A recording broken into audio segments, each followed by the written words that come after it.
Hey guys, welcome back to my channel. In today's video, we are back with another vintage recipe. Today I have my grandmother's 1949 Better Homes and Gardens cookbook, and today we're making a casserole. All right, if you're new here, hi, I'm Claire. Come on in, make yourself comfortable. I love a bit of vintage cooking over here on this channel. We do a lot of other stuff too, but we do love a vintage moment here. So if you like these old-fashioned recipes, be sure to hit subscribe. Today I'm cooking out of one of my favorite books I own because this belonged to my grandmother. It is a Better Homes and Gardens cookbook. She wrapped it in this and it is a mess in here, okay? Which is actually surprising because I remember my grandma being a very put together person. So when I inherited this, I was like, okay girl, what? However, this is the 1949 deluxe edition of the Better Homes and Gardens cookbook. And what of course you would do is you would subscribe to the magazine, you would clip out the recipes you liked, and you would file them in your book. So there are just tons of these inserts all the way up into the 70s that she had added in here. And so I found one. I thought we would do a casserole because I've been doing like casseroles on this channel like for a while now, like modern casseroles, I guess. And you guys love them. We love a casserole over here. So I thought, let's do a vintage one. It's been a while. So I did find one. It did come from the magazine, and it is from the October 1951 edition. This comes to us from a Mrs. Harvey Miller from Marcus, Iowa, and we are making corned beef casserole today. So I've been to the store, I got all the ingredients. Luckily, all of these ingredients are still super easy to find. Sometimes with these old recipes, there are things that are like different and you cannot find them these days, but I did find everything. So let's go ahead and make it. My husband is actually working from home today, so I'm going to make this 1950s corned beef casserole for lunch for us. So let's get going. All right, here is our ingredient list. We have milk, we have noodles, breadcrumbs, a can of corned beef, we have a can of cream of chicken, some American cheese from the deli in a nice big block, and we're also gonna use a little onion, and classically from the 50s, no seasonings of any kind. The one thing that did surprise me about picking up these ingredients is how expensive a can of corned beef is. This was like $7, you guys. It was so expensive. I was like, why? So this is not a budget-friendly meal. I mean, I guess $7 isn't that bad, but I don't know. Maybe corned beef was way cheaper in the 50s, but I was kind of shocked at how pricey that was. Also, I had to look up how to open it with this little, it's like an old-fashioned can, and I'd never opened one of those before. I Googled it though, we're gonna be fine. Let's start by cooking our noodles. The recipe calls for 8 ounces, but Meyer only had 16-ounce bags, so I'm gonna just boil half the bag. All right, while our water is boiling, we're gonna go ahead and cut up all of our things. And we're gonna need 1/4 pound of American cheese. And like, I know that we're meant to think American cheese is like kind of bad, right? Like, oh, processed cheese, it's not real cheese. I love a bit of deli American cheese, okay? A little bit of Land O'Lakes. Yes, please. Okay, we got really close, okay. There we go, 1/4 pound. And now we need to just dice it. All right, next we're gonna chop up the corned beef. All right, the internet said to poke a hole in the top. I need you to know that had I not Googled this, I would not have been able to figure this out. Honestly, it's not that easy though. Why don't they just put it in a circular can? Is there a reason? Is there a reason for this? We're also going to dice this, which I don't know how, because it is not really diceable, okay? It's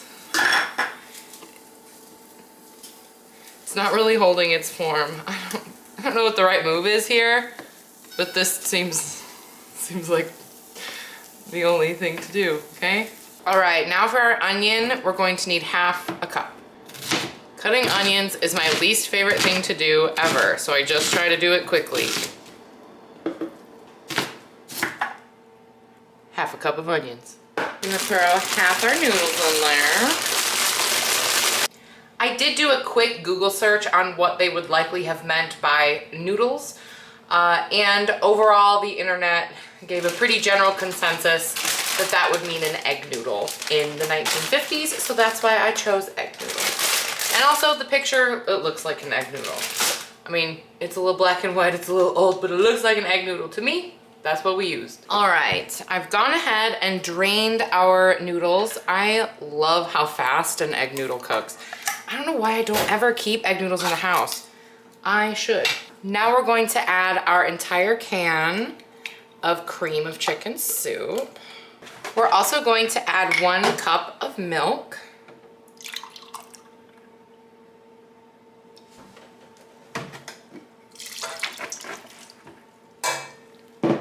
Actually, I'm gonna mix this before I add the other bits in there. In the photo, the meat looks like quite chunky. It's not like ground and dispersed. So I'm gonna add that last so that it can like remain intact. There we go, throw in our onions.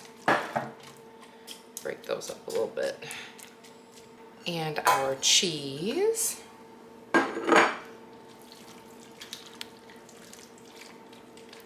And lastly, the star of the show, all of our meat.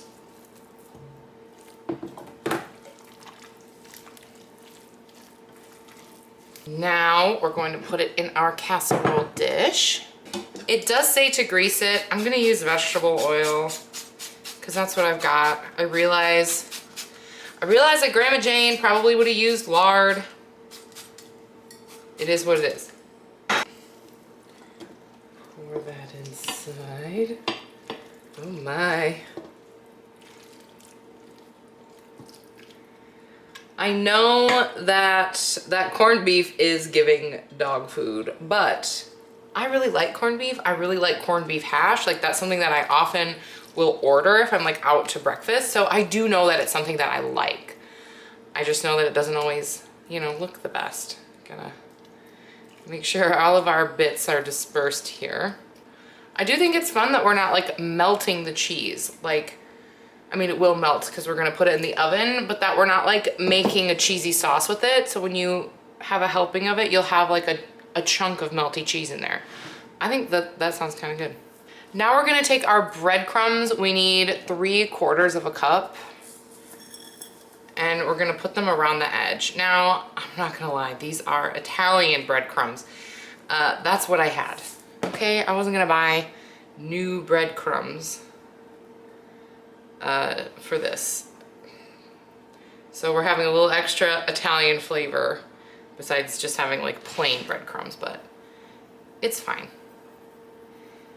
And I think it's very cute and festive, of course, that we're just going around the border with these breadcrumbs to just like make the presentation that much more fun. I do really appreciate these like 50s, 40s, but even into the 60s, especially when we're doing like fun garnishes and stuff, how much fun the presentation was in this time. It's so good. Okay, there we go. Ready for the oven. My oven is preheated to 350 degrees and we are going to bake this for 45 minutes. Okay, she's ready. Oh, wow. I am a little surprised that we didn't cover this. It seems like it should be covered because some of the noodles are quite crisp on the top. And if we had covered it, that wouldn't have happened. But Mrs. Harvey Miller did not say to do that, and we are following her instructions. So we're gonna let it sit for a few minutes and then we'll serve it on up. All right, let's go ahead and get us a nice big serving. Wow, it's nice and creamy. Other than those funky little crunchy noodles on top, everything inside looks to be tender and cooked nicely. I do think those little like pockets of cheese are about to be delicious. I'm not gonna lie. I kind of like that. You ready? Oh, what's this? Casserole. Yum. There's nothing in it that you don't like. Okay. So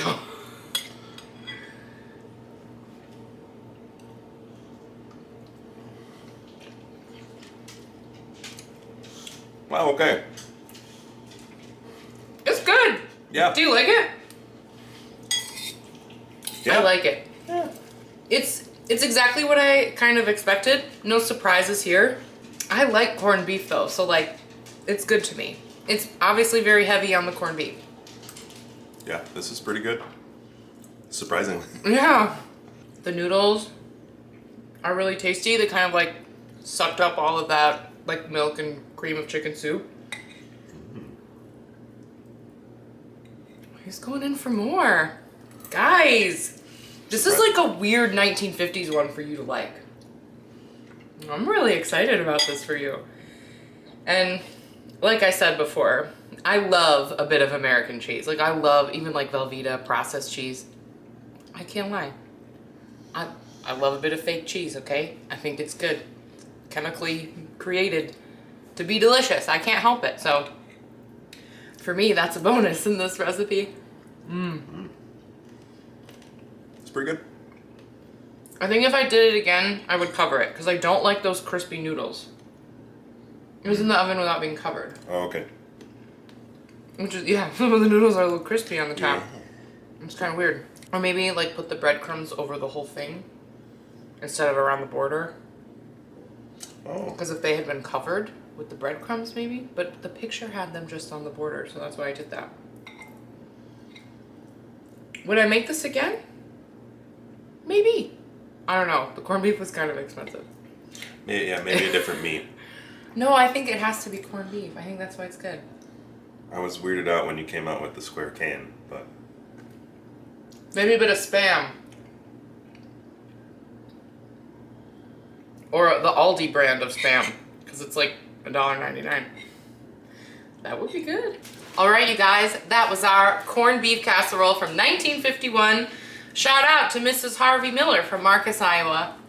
I mean, you're probably, well, you're definitely no longer with us, but your recipes endure in my kitchen right now and now with all of you. So I hope you guys enjoyed this video. Maybe not your typical 2026 casserole, but I can get down on it. Leave me a comment, let me know what you think down below.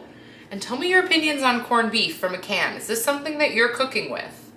Should I try more recipes with it? Because like, again, I like it. It's a thing I'm into. Maybe I should try making my own corned beef hash. I've never made any from scratch before. I just get the stuff in the can every once in a while. Or at a restaurant. So maybe we try that. I don't know. Leave me all your thoughts. Of course, come on back for more content like this. I also have a playlist of all of my vintage recipes, and I will leave that down below if you're like in the mood for a binge to go back across decades of time and taste weird stuff. I will leave it down below. And with that, I'll see you guys in my next one. Thanks for watching. Bye.